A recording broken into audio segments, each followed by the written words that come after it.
आम्हाला दामोदरवर बांकुरा जिल्हा आणि पश्चिम वर्धमान यांना जोडणारा एक पूल हवा होता. आणि विधानसभेत मी अनेकदा ममता बॅनर्जींना सांगितले की आम्हालाही परवानगी द्या. एकतर तुम्ही ते करा, आणि जर तुम्ही ते करू शकत नसाल तर मी केंद्र सरकारला विचारीन. मी श्री यांनाही भेटलो, नितीन गडकरीजींच्या कार्यालयातील लोकांना, की आम्ही पूल बांधून घेऊ. पण त्यांनी आम्हाला परवानगी दिली नाही, त्यामुळे आम्ही ते करू शकलो नाही. मी एक छोटं उदाहरण देऊ इच्छिते. आपला दामोदरच्या वर एक पूल असायला हवा, जो पुरुलिया बांकुरा जिल्ह्याला जोडू शकेल. हे इस्कोचं काम होते. ते 5 वर्षात करू शकले नाहीत. पहिल्यांदा एक काठामोही बनवला. पूल बांधून देऊ, त्यांनी आश्वासन दिले होते. हो, मोदीजींच्या काळात बांधून देऊ. मोदीजी येतील, पूल बांधून देतील. तोच मुद्दा बनवू शकले नाहीत.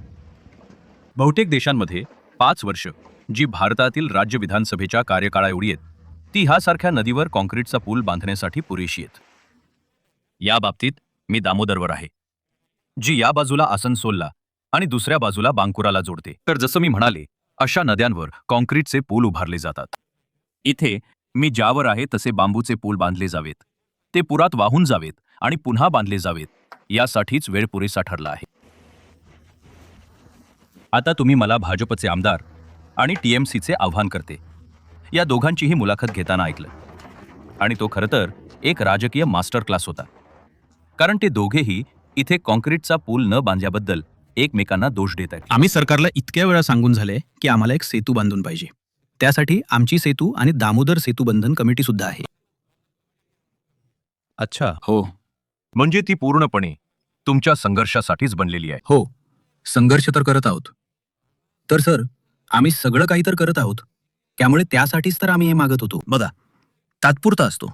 पावसाळा आला की मग तुटून जातो, मग नवीनही बांधला जातो. अच्छा, तर हे सांगा, आता मी इकडे गेले होते तेव्हा मी अग्निमित्रा पॉल यांनाही भेटले आणि टीएमसीच्या आमदारांनाही भेटले. ते दोघे एकमेकांना दोष देत आहेत. ते म्हणत आहेत, भाजप म्हणत आहे की टीएमसीचा दोष आहे, टीएमसी म्हणत आहे की भाजपचा दोष आहे. पण जे सरकार आहे सरकारने बोलायला पाहिजे. कोणतं सरकार? सरकारचं बोलायचं म्हणजे समजा जे आपलं राज्य सरकार आहे त्यांनीही बघायला पाहिजे, जे केंद्र सरकार आहे त्यांनीही द्यायला पाहिजे. आम्हाला तर दोन्ही सरकारांकडून हवं आहे. तर जे आमच्या जवळ आहे तर आम्ही राज्य सरकारला आमची गोष्ट सांगू. जे राज्य सरकारने बघायला पाहिजे की याच्या देखभालीसाठी किंवा काही करण्यासाठी. बघा, मी तर जेव्हा लहान होतो तेव्हापासून ऐकतोय की पूल बनेल, पण अजूनपर्यंत बनत नाहीये. तुम्ही किती लहान होतात तेव्हापासून ऐकत आहात? तर जेव्हा मी 4-5 वर्षाचा असेन तेव्हा माझे वडील इकडून ये जा करून बनपूर इस्कोमध्ये काम करायचे. सायकल घेऊन इकडून ये जा करायचे. आता तर विचार करा, पूल आहे पण तो पावसाळ्यातच वाहून जाईल. त्यावेळी विचार करा, एवढ्या भरलेल्या नदीत नावेत किती धोका असतो. यावे जावे लागते, पण नाईलाजानं माणसाला कामासाठी जावेच लागते. आणि वाईट वाटून घेऊ नका, पण आता तुम्ही किती वर्षांचे आहात? आता मी 29. तर 4-5 वर्षांपासून तुम्ही ऐकत आहात. 29 झालं म्हणजे 25 वर्षांपासून हेच आहे. हो, नवीन नवीन सरकार येतं जात राहतं आणि बोलतं हे करू, पण अजूनपर्यंत झालेलं नाही. आता पायाभूत सुविधा ही आसनसोलच्या समस्यांपैकी केवळ एक आहे. हा बंगालचा कोळसा आणि औद्योगिक पट्टा आहे. आणि दुसरी गंभीर समस्या म्हणजे इथले अवजड उद्योग बंद होणेही आहे. हा संपूर्ण मुद्दा समजून घेण्यासाठी मी तुम्हाला सांगते की मी कुठे आहे. मी बर्नपूर नावाच्या ठिकाणी आहे. अनेक दशकांपूर्वी एकेकाळी बर्नपूर हे या ठिकाणच्या औद्योगिक लवचिकतेचे प्रतीक होते. आता इथे अनेक बंद पडलेले युनिट्स आहेत. विशेषतः ही एक बर्न स्टँडर्ड कंपनी, जी पद्धतशीरपणे मोडून काढलेल्या व्यवस्थेचे उत्तम उदाहरण आहे. ही शोकांतिका समजून घेण्यासाठी तुम्हाला हे समजून घ्यावे लागेल की ही कंपनी काय होती. हा फक्त एक कारखाना नव्हता. बर्न स्टँडर्ड ती अभियांत्रिकीमधील एक दिग्गज होती. ही ती कंपनी आहे जिनं हावडा ब्रिज बांधायला मदत केली, दक्षिणेश्वर मंदिरासाठी लोखंड पुरवलं आणि अनेक रेल्वे वॅगन्सची निर्मितीही केली.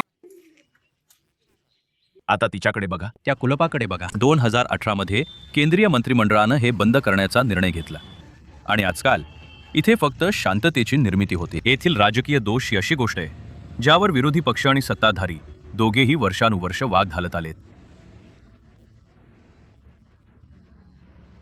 जर तुम्ही भाजपला विचारलं तर ते म्हणतील की हा राज्य सरकारचा किंवा ममता बॅनर्जींचा दोष आहे.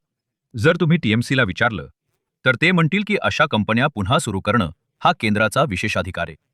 आता ही एकमेव कंपनी नाहीये जी इथे बंद झालीये. या बाजूला अशा अनेक कंपन्या आहेत ज्यांना टाळे लागले आहेत. आणि एकेकाळी केवळ बंगालमध्येच नव्हे तर या देशाच्या संपूर्ण पूर्व पट्ट्यात औद्योगिकीकरणाचे प्रतीक असलेल्या ठिकाणी ही खरोखरच एक शोकांतिका आहे. ही जी कंपनी बंद झाली याचा राजकीय दोष कोणाचा आहे? राजकीय दोष प्रत्येक युनियन नेत्याचा आहे. प्रत्येक युनियन नेत्याचा आहे. कारण एकतर चालू स्थितीत असलेला आणि नफ्यात असलेला कारखाना जर बंद पडत असेल तर युनियनशिवाय दुसरं कोणीही तो बंद पाडू शकत नाही. अशी काय परिस्थिती निर्माण झाली की ती बंद पडली? कोणतीही परिस्थिती नाही. इथे सगळ्यांना नेत्या लोकांनी आमिष दाखवलं की BRS दिल्यानं हे पैसे मिळतील, ते पैसे मिळतील.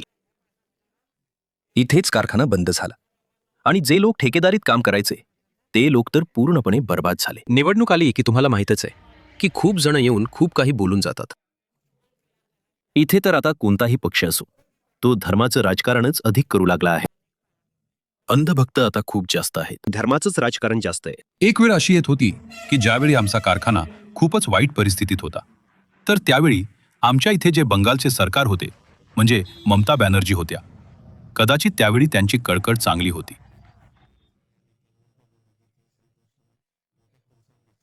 त्यावेळी 10 वर्षापर्यंत परत खेचला. त्यानंतर तर मग आता तुम्हाला कोणाच्या बोलण्यावर जास्त विश्वास आहे? भाजप पण म्हणतो की उद्योग करू, TMC पण म्हणतो की उद्योग करू. जो कोणी करेल आमच्यासाठी चांगलं आहे, जो करून देईल.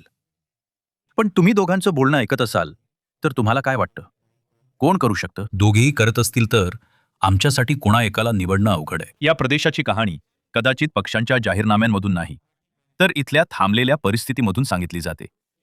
आता भाजप म्हणेल की TMCमुळे बंगाल एक औद्योगिक स्मशानभूमी बनला आहे. TMC म्हणेल की अपूर्ण राहिलेल्या स्वप्नांसाठी केंद्र सरकार जबाबदार आहे. कदाचित लोकांना अशा भविष्याची गरज आहे जे याप्रमाणे गंजणार नाही.